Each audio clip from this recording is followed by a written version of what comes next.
falou assim, ah, professor, isso aqui, o pessoal fala que essas escadas aí foram construídas pelos escravos. Inclusive à noite, eles ouvem, algumas pessoas ouvem as correntes dos escravos arrastando.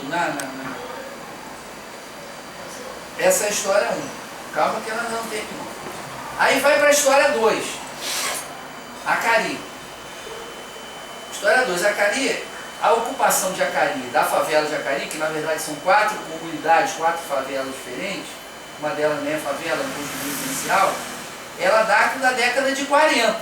Isso é a favela mais antiga, a ocupação mais antiga. Quer dizer, ela data de pelo menos 60 anos, quase 60 anos depois da abolição.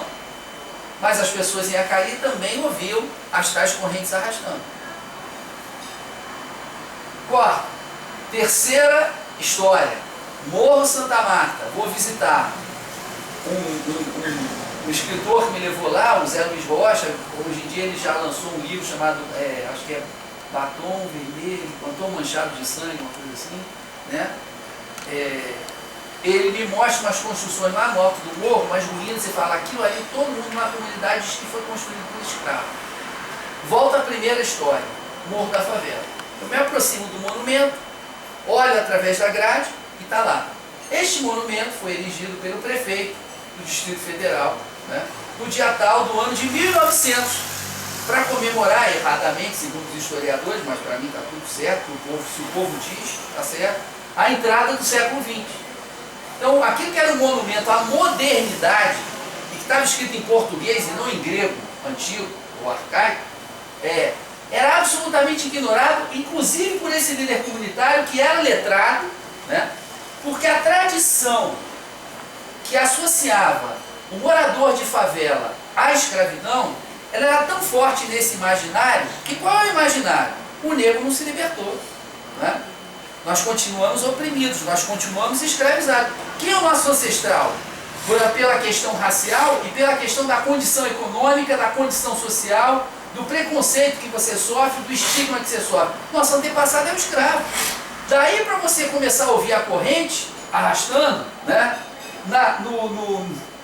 no gradil ou na escadaria que foi mandado construir pelo prefeito do Distrito Federal. Aliás, o prefeito praticamente quase no momento do bota abaixo, 2 anos antes de começar o bota abaixo. Não foi o Pereira Passos, mas foi o antecessor do Pereira Passos.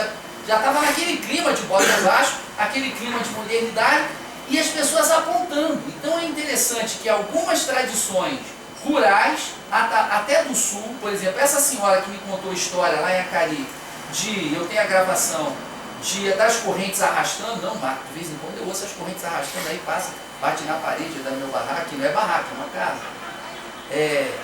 Mas ela também contou a história do Saci Pererê, certo? Não tem ninguém na família dela que seja gaúcho. Então, essas tradições de diversas origens chegaram na favela e elas foram ressignificadas, né? A gente tem a mulher do latão, eu e o Zé Luiz, a gente pensou em fazer um livro sobre isso. A gente tem a mulher do latão, que o cara fica lá atrás de uma mulher, a bica d'água no alto do morro, a mulher fica enchendo um latão que nunca enche, parece... É um tema grego, das Danaides, né? Elas assassinaram os seus noivos, 50 noivas assassinaram 50 noivos, né? As filhas de Danae, as Danaides, e foram enviadas para o Hades, cuja punição, porque elas não tinham completado o casamento, né?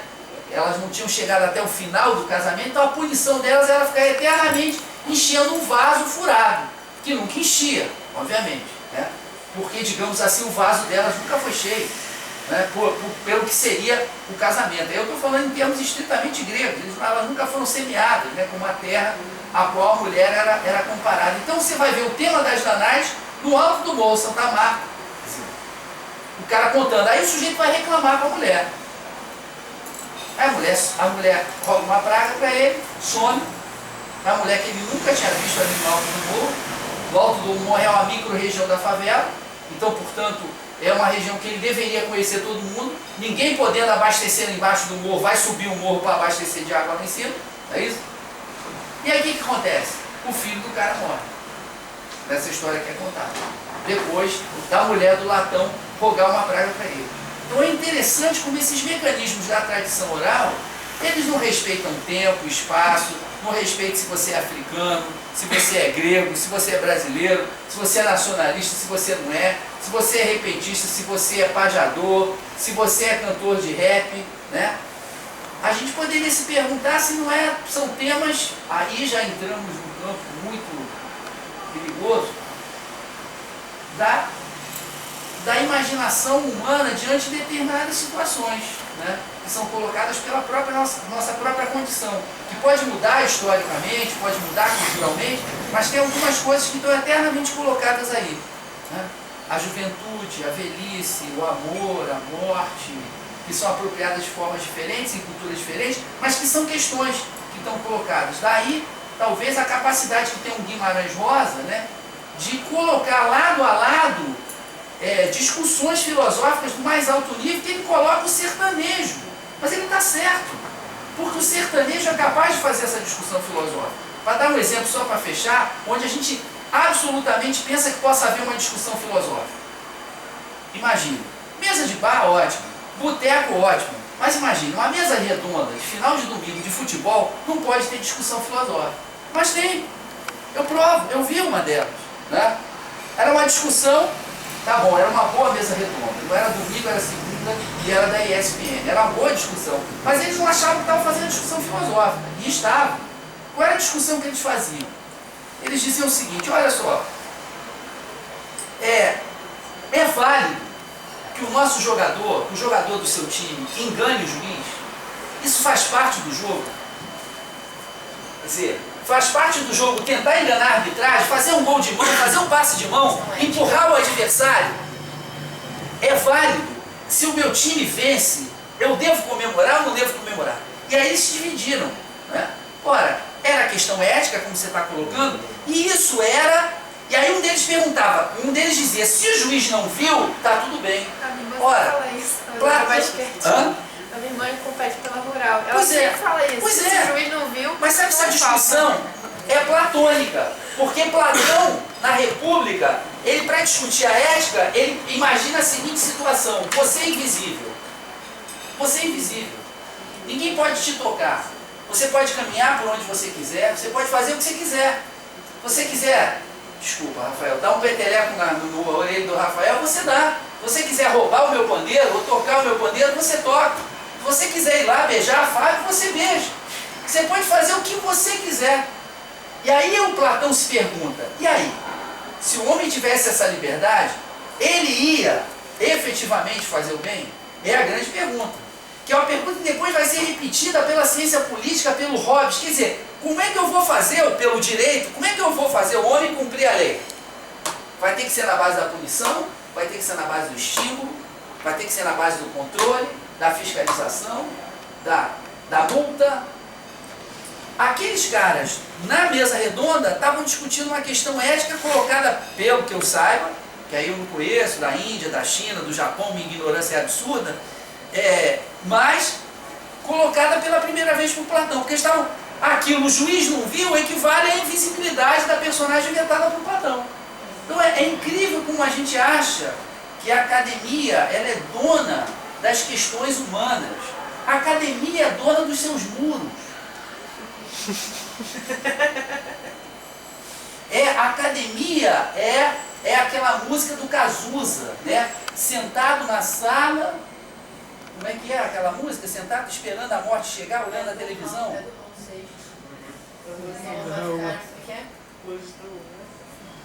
Esperando a morte chegar. Não, mas o Cazuza tem ele se apropria disso e coloca das pessoas nas suas salas. Eles são tão engraçadas. Donas das suas salas. Donos das suas salas, donos dos seus diplomas, achando que podem ser donos do conhecimento. Conhecimento humano não tem dono. A arte humana não tem dono, ela não tem limite, ela não tem fronteira. O que a gente teve hoje aqui foi uma noite maravilhosa, que a gente viu o repentista é Homérico, e Homero é um cantador nordestino.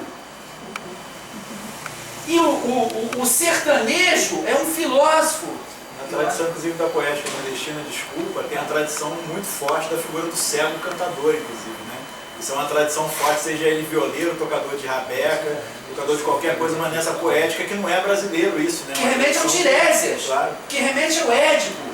Não é? O próprio Homero. Então aqui, é o próprio Homero, perfeito. Então aqui é um espaço que a gente está vendo isso, por isso que eu propositalmente chamei o Alexandre, para a gente começar a desconstruir. Eu falo e eu repito, aqui nessa sala e no mundo, somos todos o tempo todo professores e alunos. Tá, eu sou responsável por isso aqui. Tudo bem, eu aceito a minha responsabilidade. Mas eu não aceito a mentira de que eu sou o professor aqui. Responsável. Eu não sou professor. O tempo todo a gente está aprendendo, o tempo todo a gente está ensinando, e eu vou ficar cutucando, chamando todo mundo aqui para falar do direito, para falar das especialidades de cada um, a poeta, o André, até para falar do rugby, André, que o rugby é interessantíssimo também. Trabalha com a filosofia de valores muito grande. Sim. Não, você não pode ludibriar o juiz. É verdade. O rugby tem. Quem fala com o juiz é o capitão. O rugby tem uma série de coisas. Você tem que reconhecer o adversário no terceiro tempo. O campeonato chileno de rugby, se não tiver o terceiro set, que é quando os dois times se irmanam. Isso assim, olha só, aquilo lá foi um jogo. Mas a gente é irmão, vamos beber cerveja junto, vamos brincar. Isso aí é fantástico do rugby. As pessoas assim, você jogava rugby, o que você viu? Eu falei, meu amigo, você, desculpa, mas você está ignorando. As pessoas ignoram as coisas, não conhecem as coisas em profundidade, né? E elas de longe, elas falam, ah, é um caipira, ah, é isso, ah, é um morador de favela, é um jogador de rugby, ele gosta de futebol. Ora, futebol é fantástico, todos os dramas humanos estão ali. Pô, não é à toa que o Nelson Rodrigues vai se referir ao Shakespeare. Agora, futebol também pode ser a maior infantilidade do mundo. Simplesmente, o meu time te massacrou, eu sou melhor do que você. Isso é infantil, isso é beabá. Aí não tem drama shakespeariano nenhum. Aí o drama é realmente da pobreza total, da ignorância. Mas num lance de futebol pode ter arte, pode ter discussão filosófica, pode ter tragédia, como a gente teve na Copa de 50. Né? Então assim, eu queria dizer da minha felicidade de estar aqui hoje. Né? Aí você já cita o Marx, né? Mas de 2014 tragédia, a segunda quando farsa. 2014 foi isso. É interessante você trazer essa questão moral e ética, né? Porque dá para fazer mais um link com as narrativas e o papel social, né? A função social assim, dessas narrativas, ela ia muito por esse caminho de uma educação ética, né? No sentido de que o narrador está contando ali, tem um fundo moral, né? E que você, como ouvinte, vai ter que aprender. Eu me lembro que uma das últimas narrativas do seu Raimundo era uma viagem de 1 hora de uma história de um morador que era pilantra, que era sacana, que matava, que não sei o que, e a história termina com um sujeito na cama, sem as pernas, né, completamente comido de bicho, enfim, era no final, assim, uma coisa de novo de ser. Né? Então, assim, tem uma lição ética, divina, né, moral, assim, né, que essas narrativas ocupavam ali naquela região, nesse papel, e que hoje está sendo substituído. Né? Hoje dá para ver que a ordem moral, ética e sertaneja está se modificando, né? Se apropriando ou não, mas enfim, no sentido de modificar. Agora, um debate, um detalhe interessante dessa narrativa que eu estava presente, né? É que estavam presentes também o Ian, que está filmando, que antes não estava filmando, eu pedi para ele filmar para aparecer o Gustavo, né? Quem estava filmando era o Gustavo. E um de nós sempre vai ter que fazer esse sacrifício, a gente vai fazer um rodízio, mas é que estava presente também uma estudiosa de São Paulo, né? A Beth, e ela entrevistou o seu Raimundo várias vezes e tal, e eles ficaram muito amigos. E o seu Raimundo, desculpe, seu Raimundo, pode contar isso, porque também todo mundo sabe, é totalmente apaixonado pela Beth. Então, a gente tinha visitado o seu Raimundo estava vindo de uma doença e tal, estava, né, se recuperando de uma doença, ele já é bastante idoso e tal, então aquela alegria dele de ver a Beth, ver a gente, aquela gentileza, contou várias pequenas histórias. Mas quando a gente fez menção a ir embora, ele falou assim, não, agora eu vou contar uma última história. Peraí, não, antes de vocês ir embora, eu vou contar. E aí ele conta essa história de mais de 1h30. Que era uma história que não dava para você sair no final, que era um suspense absurdo, que esse domínio que o narrador tem, né? E aí o Homero é um narrador assustador. Quando ele começa, canta uma musa, para a gente terminar com Homero, né? A cólera de Aquiles, filho de Peleu, que causa foi de muitos aqueus baixarem para o Hades e de lá servirem de repasto aos cães e às aves. Quando ele canta isso, o cara se arrepia e fala, mas como é que houve isso? Como é que aconteceu? Por que isso começou com um ódio muito grande? Você tem um negócio que o Facebook adora, né?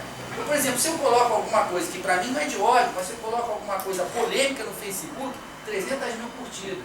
Se eu coloco um negócio filosófico, que não é meu, porque eu não sou filósofo, eu sou um burrico, mas se coloca um negócio filosófico, filosofia oriental, um negócio que foi durante 5.000 anos tramado até chegar numa expressão maravilhosa, perfeita, que ajudaria qualquer ser humano, uma curtida. Né? Então Homero, a arte dele, como eu já disse, ele começa prometendo sangue, suor, lágrimas, cadáveres, cães devorando as carnes de gregos e troianos, ódio, muita guerra, deuses, deusas, sexo, rock and roll, mas no final ele aproveita aquilo para discutir a natureza humana e discutir a condição humana.